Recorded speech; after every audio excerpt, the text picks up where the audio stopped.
మందిని రాష్ట్ర bar council సభ్యులుగా ఎన్నుకున్నందుకు ఆంధ్రప్రదేశ్ రాష్ట్ర వ్యాప్తంగా ఉన్న 61,000 మంది న్యాయవాదులు ఎన్నుకునేందుకు వచ్చే నెల జనవరిలో ఎన్నికల నోటిఫికేషన్.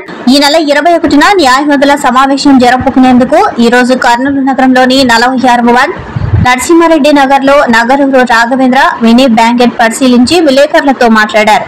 ఈ సందర్భంగా కర్నూలు జిల్లా న్యాయవాదుల సంఘం మాజీ అధ్యక్షులు మాసిపోగు సుబ్బయ్య మాట్లాడుతూ ఆంధ్రప్రదేశ్ రాష్ట్ర బార్ కౌన్సిల్ సభ్యునిగా పోటీ చేయడం జరుగుతుందని న్యాయవాదులు అందరూ మద్దతు పలకాలని కోరారు. అంకుటిత దీక్షతో పట్టుదలతో తన శక్తియుక్తులతో రాష్ట్ర బార్ కౌన్సిల్ సభ్యునిగా సిద్ధమవుతున్నానని మాకు మద్దతు పలకాలని కోరారు. నగరూరు రాఘవేంద్ర మీటింగ్ హాల్ ఉచితంగా ఇస్తూ భోజనం వసతి కూడా ఏర్పాటు చేశానని చెప్పారు. ఈ కార్యక్రమంలో న్యాయవాదులు రాజేష్ బాబు, మౌలాలి, గోపాల్, శివ, సీను తదితరులు పాల్గొన్నారు. ఈ వార్తలు ఇంతటితో సమాప్తం. నమస్కారం.